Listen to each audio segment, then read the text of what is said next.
welcome to the India Development Debate. It is the first edition of the India Development Debate this year. Happy New Year to all of you for tuning in.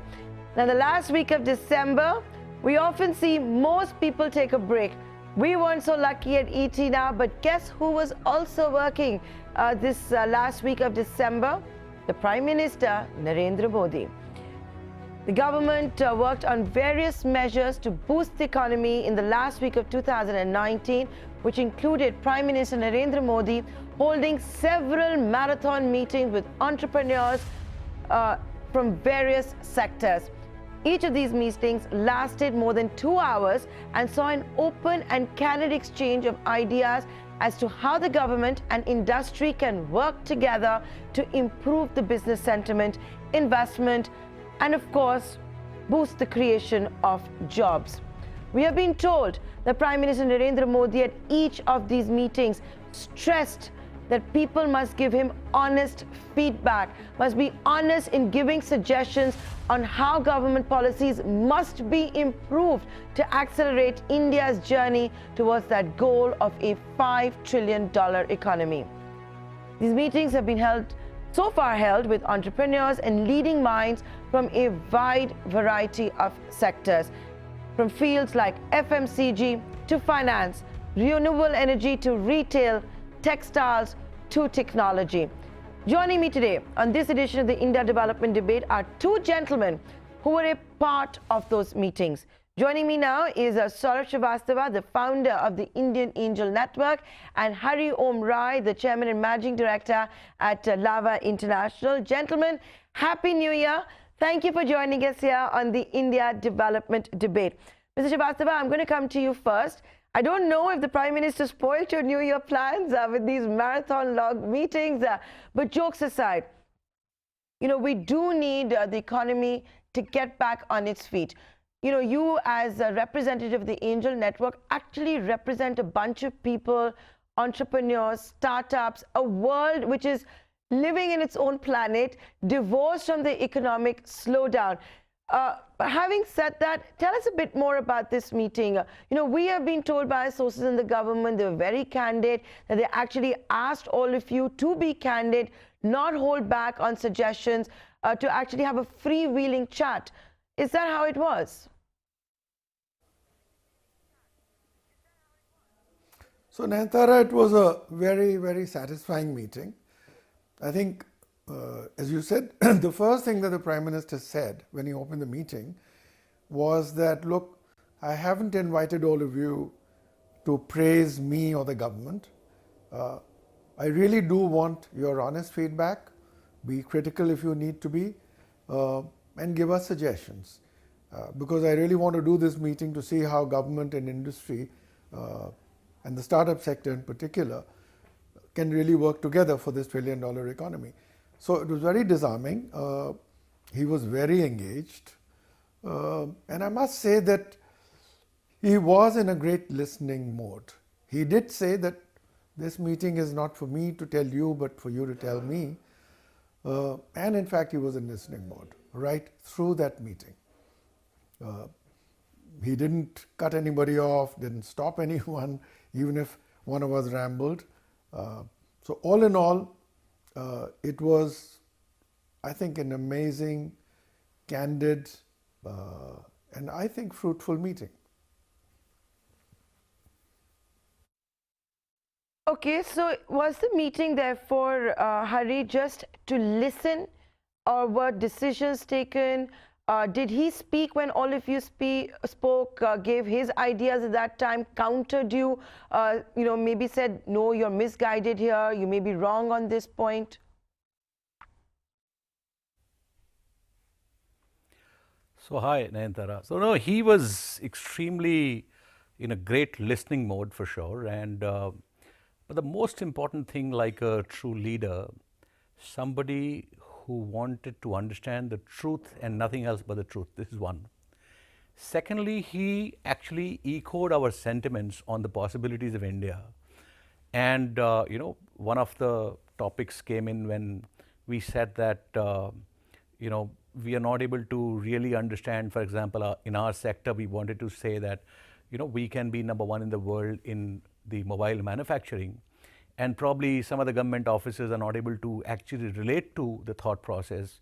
And in that thought process, he shared as to when he became the the chief minister of Gujarat, and he said that there are 10,000 megawatts of electricity is possible from Gujarat power plants and all. So people were trying to make fun of him that he doesn't know as a prime minister. It was more of that the government or some people in the government are not able to understand the true potential of India sometimes, and therefore not able to actually visualize or having some audacious goals. And they so he was actually trying to he was very engaging inside the conversations, but generally into the listening mode. That's what I would say.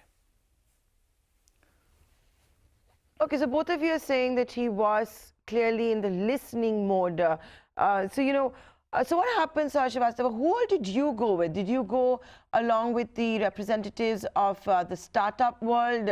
We have seen startups, for example, gain a lot of prominence with this government. I remember Nirmala Sitharaman's budget, how many times she spoke about startups. So if you can share with us what happened exactly in your meeting, what were some of the big suggestions?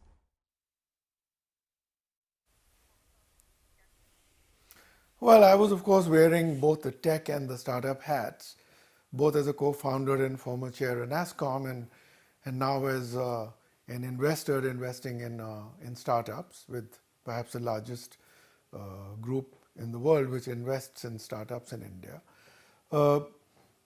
And in some ways they were synonymous, because if you look at the software sector, the IT sector, it was the first real startup sector.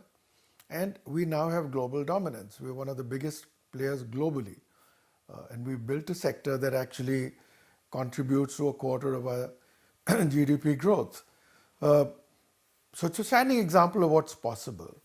So we were talking, I was focusing certainly very much on the startup sector. I was focusing on what the startup funds had achieved, the fact that we had become the third largest and most active startup sector nation in the world today, and what more could we possibly do?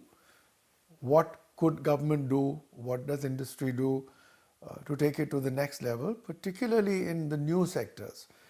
Biotech, for example, where we can probably get the same dominance as we've had in IT globally. It's a very exciting sector. That was one area that we did mention and talked about. And also tier 2 and tier 3 towns, where there are a lot of startups, but not ones that will necessarily become unicorns. How do we make sure that they're also supported, encouraged, and funded? So yes, there was a lot of discussion, certainly from my side, on the startup sector.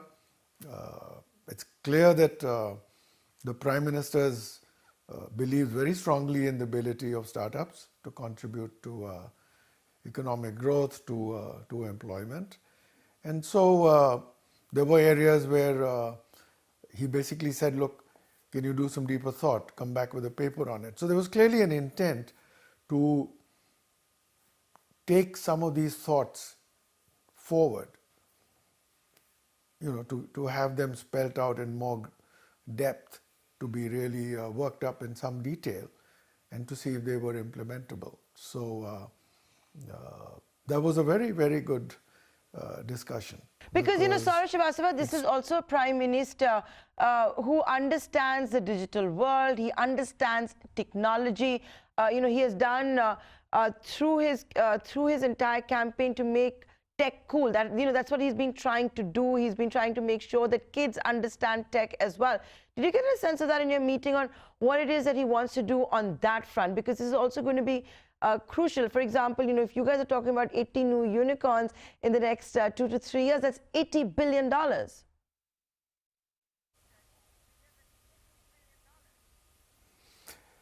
Oh yes, in fact, he is very clear. It was clear that he understood that tech was going to drive our whole economy. And so there was a lot of discussion on that. And we had other panel members who were also focusing on that piece as well.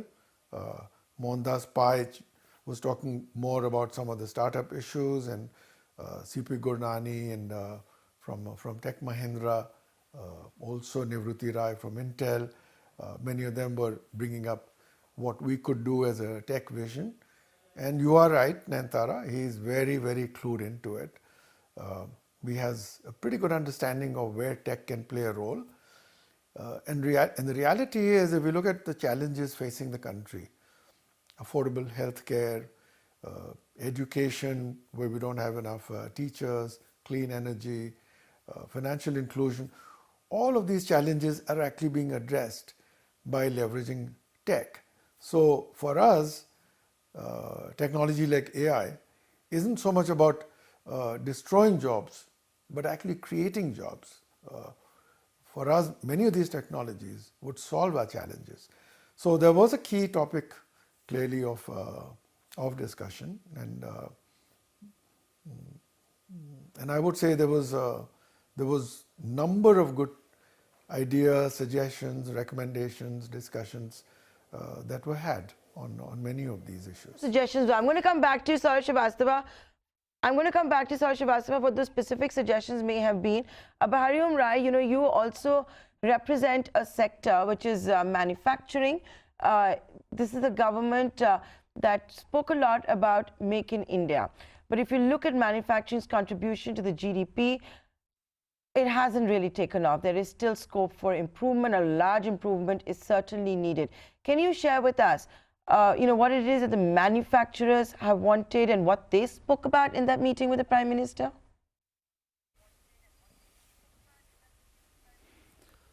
No, so actually, we are 1.38 billion people, and it is just impossible to deploy all these people in any of the sector other than agriculture and manufacturing. So these two sectors are the most important sectors for us in India. And secondly, the opportunity of India is to, as the China has already grown to more than $10,000 per capita income, additionally there is a US-China, spat and trade war and all these things are happening. So it's a great opportunity for India to actually be the next manufacturing capital of the world. That's the possibility we have. And, so not just for manufacturing, not just for domestic consumption, but manufacturing for the whole world is the possibility of India, especially in our sector, in our field. So that's the opportunity. No, but there is a reason why it has not taken off. So if you could, get into the details of that. Such a large fanfare around Make in India. We still need manufacturing's contribution to the GDP to pick up. So what were some of the specific suggestions made to the Prime Minister, if you could share that? No, so to understand the details, we have to go in the past a little bit, why it has not taken up, because when China started, it's like winner takes all. When China started in 1988, in 1978, Deng Xiaoping came and he actually brought, he opened economy and he brought manufacturing to China, and we lost the bus at that time. So therefore, no matter what we would have done, it wouldn't have been possible for us, because finally it's the winner takes all, and China took the entire share of the manufacturing. So if you look at the manufacturing from China backwards, before China it was Taiwan, and before Taiwan it was Korea, and then before Korea it was Japan and all. China, the manufacturing stayed for very long, about 30 odd years or a little more than that, because the China is a very, very large country, and the per capita income took time to grow despite the GDP was continuously growing. So therefore, we almost like missed the chance completely. And today, first, it's a great chance for us to do that because of the fundamental marketing, the market which is available to us, and the human capital which is available to us in various forms, including the services sector, software, as well as the people. We are deploying people coming from the rural India, completely from the villages, and training them, and in 15, 20, 30, 40 days they start being very productive in manufacturing sector. So fundamentally we get what we deserve. It has not started because we have not done the right things in the past. And how things are going to start, for example, let me give you an example from through our sector. that today, whether it is Apple or Samsung or even the Chinese companies, they have come here, they've taken a lot of land and they are putting up manufacturing units. So there are certain things, let's say Apple. Apple exports about $200 billion of products from China to the rest of the world. And this is an opportunity for us to bring Apple and bring other companies from, US and all, and give them certain, I would say, incentives, because there are certain disabilities still we have in our sector, and these disabilities are, it'll take some time for us to sort of take those disabilities off in process of time. But what we need to do is to, in the meantime, while our disabilities are not off, we are able to give certain, incentives so that they are actually met through those incentives. And in our sector, it is being completely planned, and I'm very sure that government is looking into it, and it'll happen eventually.